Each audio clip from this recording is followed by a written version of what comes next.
मेरे प्रिय दर्शकों, ओम नमः शिवाय। आप लोग कैसे हैं? हमेशा स्वस्थ रहे, मुस्कुराते रहे, भगवान शिव की कृपा आप पर बनी रहे।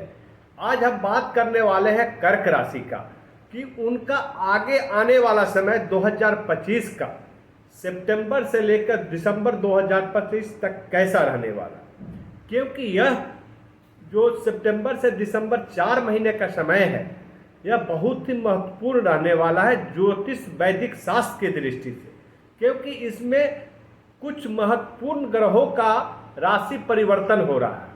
वो एक घर से दूसरे घर में जा रहे हैं, तो कभी मार्गी होंगे तो कभी बकरी होंगे, अवस्था में रहेंगे। ऐसे में कर्क राशि वालों के लिए यह क्या लेकर आया है इसको हम समझेंगे। यह बिल्कुल ही फैक्ट्स पे आधारित होगा, प्रैक्टिकल होगा, वैदिक ज्योतिष शास्त्र के द्वारा कैलकुलेटेड है।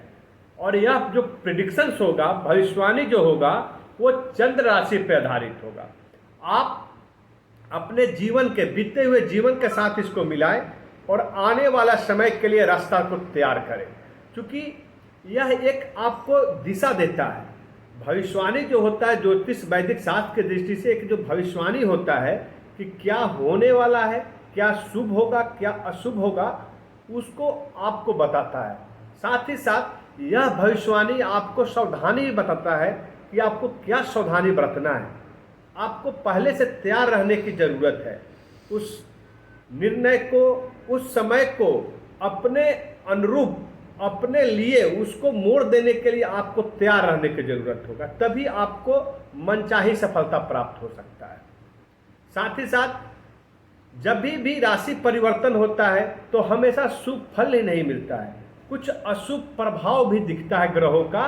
तो इन अशुभ प्रभावों से बचने के लिए ज्योतिष वैदिक शास्त्र क्या बताता है उसको भी समझेंगे। और यह जो होगा वह कर्क राशि के लिए ही होगा, और यह उपाय यदि करते हैं तो इन अशुभ प्रभावों से बचा जा सकता है। हम एक एक चीज देखते हैं। सबसे पहले बात करेंगे कर्क राशि। कर्क राशि जो है राशि चक्र की चौथी राशि है, ये चौथी राशि है। और इनका स्वामी ग्रह जो है वो चंद्रमा है। चंद्रमा कहीं न कहीं आपके भावनात्मक गुणों का कारक माना जाता है, मन मस्तिष्क का कारक माना जाता है। आप क्या सोचते हैं, क्या आपकी भावना होती है, रोजगार कैसा होगा, कैरियर कैसा होगा, इसको डिसाइड करता है। मानसिक संतुलन की स्थिति चंद्रमा द्वारा ही निर्धारित की जाती है।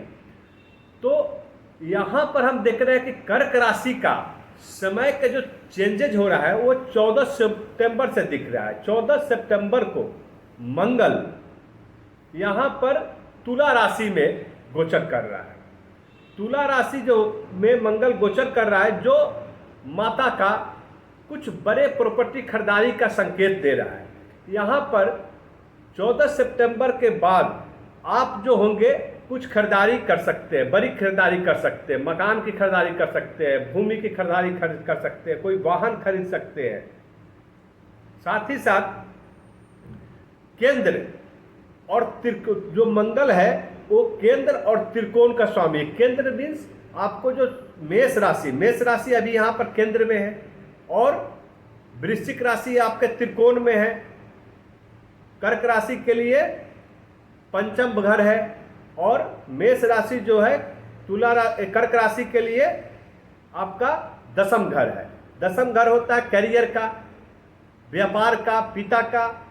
और पंचम घर जो होता है वो होता है विद्या का, संतान का, लव रिलेशनशिप का। और मंगल उसके स्वामी है, और मंगल अभी उच्च स्थिति में है, तुला राशि में है, जो वृश्चिक राशि में 28 अक्टूबर को गोचर करेंगे।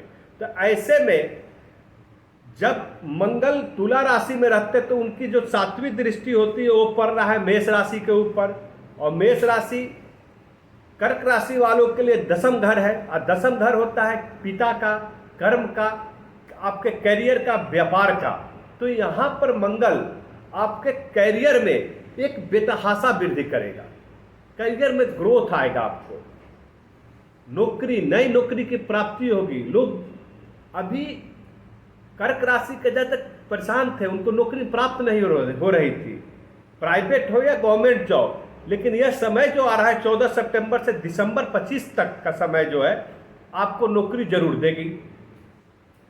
आप यदि कर्म करते हैं, क्योंकि शनि की भी बात करेंगे, आपको ढैया शनि के ढैया समाप्त हो चुकी है और शनि कर्म का भाग में है, आपके 9th हाउस में है, 9वें घर में है, और 9वां घर होता है भाग का। तो कर्म के साथ आपको भाग का साथ मिलता है, तो यहां पर भाग का साथ मिल रहा है और मंगल की दृष्टि पड़ रही है आपके कैरियर पे। तो भाग, कर्म और मंगल तीनों मिलकर आपका करियर में उन्नति कराएगा। व्यापार, आप यदि व्यापार नई शुरुआत कर रहे हैं तो बहुत ही शुभ समय है। आप पहले से कर रहे हैं तो उसमें आप डेवलपमेंट कर सकते हैं, उसमें विकास कीजिए, ऐड ऑन कीजिए, 1 से 2 बना सकते हैं और यह आपके लिए शुभ फलदायी होने वाला है। धन इकट्ठा होगा, आय लाभ होगा, क्योंकि आगे हम देखेंगे। तो यहां पर मैं बताऊं, मंगल की जो दृष्टि पड़ रही है आपके केंद्र के घर में, पिता का साथ मिलेगा, आपको सपोर्ट मिलेगा। मंगल जो होता है पराक्रम का, इनर्जेटिक होता है, आपके अंदर पराक्रम भरपूर मात्रा में भर देगा, जिससे आप अपने कामों को सही समय पर निष्पादन कर सकते हैं और उसमें आप सफलता प्राप्त कर सकते हैं। आप कभी थकने की कोशिश नहीं थक पाएंगे। आप काम करते जाएंगे, एक संपन्नता मिलती जाएगी, दूसरी संपन्नता ऐड ऑन होता जाएगा, जो आपके कहीं न कहीं आय और लाभ की वृद्धि कराएगा। अभी जब मंगल 28 अक्टूबर को आपके पंचम भाव पे आएगा, तो जो विद्यार्थी विदेशों में पढ़ाई कर रहे हैं, जो विद्यार्थी प्रतियोगी एग्जाम की तैयारी कर रहे हैं, उनको सफलता दिलाएगा, नई नौकरी की प्राप्ति होगी। लव रिलेशनशिप का घर भी है पंचम घर, तो यहां पर जो आपका संबंध विच्छेद हो गया था, यहां तक कि बातचीत भी बंद हो गई थी, तो अब शुरू हो जाएगा। यदि आपका लव रिलेशनशिप नहीं है तो रिलेशनशिप आप नए बना सकते हैं, नए बनेंगे भी। साथ ही साथ यह संतान का भी भाव है, तो आपके संतान के साथ में संबंध अच्छे होंगे। पिता पुत्र का, माता पुत्र का, माता पुत्री का, पिता पुत्री का संबंध बहुत ही अच्छा होने वाले हैं। संतान के साथ पेरेंट्स का, माता पिता का संबंध बहुत ही अच्छे बनेंगे और जो संतान प्राप्ति की इच्छा रखते हैं उनके लिए भी बहुत ही अनुकूल समय है। अब बात करेंगे हम शनि की, क्योंकि शनि जो है आपके भाग्य के घर में है, 9वें घर में है, और शनि कहीं न कहीं कर्म के दाता है, आपके दंड नायक है, ढैया समाप्त हो चुका है। बहुत अच्छा फल देते हैं शनि, लेकिन हम अपने काम से उसको प्राप्त नहीं कर पाते हैं, मनवांछित फल की प्राप्ति नहीं हो पाती है, क्योंकि कहीं न कहीं शनि जो है आपके कर्म के अनुरूप फल देते हैं, आपके साथ खड़ा रहते हैं। आप अगर 1 कदम बढ़ाओगे तो आपको 2 कदम आगे लेकर जाएंगे, लेकिन आपको मेहनत करने की जरूरत है। जहां पे जाते हो वहां पे मेहनत कराते हैं। भाग का साथ मिलेगा, लेकिन आपको कर्म के लिए मेहनत करने की जरूरत होगी, और कर्म और भाग दोनों साथ में आ गए हैं। ऐसे में आपका क्या होगा, आय बढ़ेगा, क्योंकि शनि की दृष्टि आय के घर पे भी पड़ रहा है। तीसरी दृष्टि जो है आपके एकादश भाव में पड़ रहा है, जो आय का होता है, लाभ का होता है।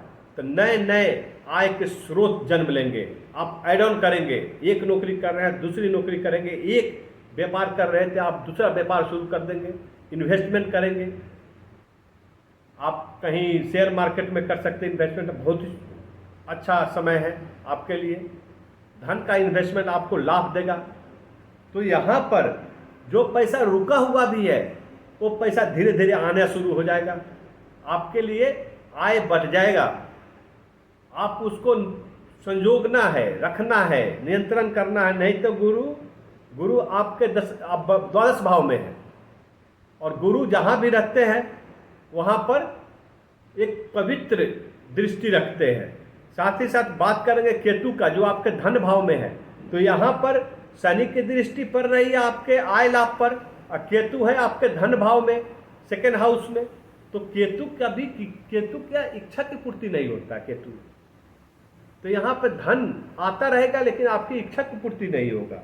ऐसे में आपको गलत रास्ते में नहीं जाना है, क्योंकि यहाँ पर आपकी एक ध्यान रखना है कि हम जो धन इकट्ठा कर रहे हैं, जो हमारा आय का स्रोत है, वो गलत तो नहीं है, क्योंकि केतु कहीं ना कहीं निगेटिव एनर्जी उत्पन्न करता है। एक निगेटिव एनर्जी को उत्पन्न करने के लिए आपके अंदर लालच, लोभ, ऐसी भावना न भर दे। तो लाभ हो बहुत अच्छा है, मेहनत कर रहे हैं, कर्म का फल मिल रहा है, भाग का साथ मिल रहा है, लेकिन लोभ लालच, अति लोभ लालच खतरनाक होता है। तो इस चीज से, लोभ लालच से बचने की जरूरत है, इसका विशेष ध्यान रखें। साथ ही साथ कि सेकंड हाउस होता है वाणी का, कुटुंबों का, सगे संबंधियों का, तो आपको वाणी पे नियंत्रण रखना है। ये सगे संबंधियों से दूर करने की कोशिश करेगा, तो उसका जरूर ख्याल रखें। सगे संबंधियों के साथ आपका व्यवहार अच्छा होना चाहिए, इसका ख्याल रखें। राहु आपके अष्टम भाव में है, तो राहु अष्टम भाव में बैठकर क्या करेगा, तो यहाँ पर आपके अष्टम भाव जो होता है एक्सीडेंटल रोग का, कुछ गुप्त रोग होंगे जो उसको उत्पन्न कर सकता है, तो अपने स्वास्थ्य विशेष ख्याल रखें। यदि कोई बीमारी आपके अंदर दिखता है तो उसका ट्रीटमेंट कराएं, नहीं तो बहुत ही खतरनाक आपके साथ हो सकता है। स्वास्थ्य के प्रति लापरवाही नहीं बरतना है। और गुरु 18 अक्टूबर को आ जाएंगे आपके लग्न भाव पर। जैसे लग्न भाव पे आएंगे तो आपके अंदर जो मानसिक अशांति थी वो खत्म हो जाएगा। आपका मन वचन कर्म तीनों एकाग्र हो जाएंगे, एकचित हो जाएंगे। इसके लिए मैं आपको उपाय एक बता रहा हूं कि आपको मेडिटेशन जरूर करने की जरूरत है। आप योगा करें कम से कम आधा घंटा सुबह और आधा घंटा शाम, और हो सके तो मेडिटेशन जरूर करें, ध्यान जरूर करें।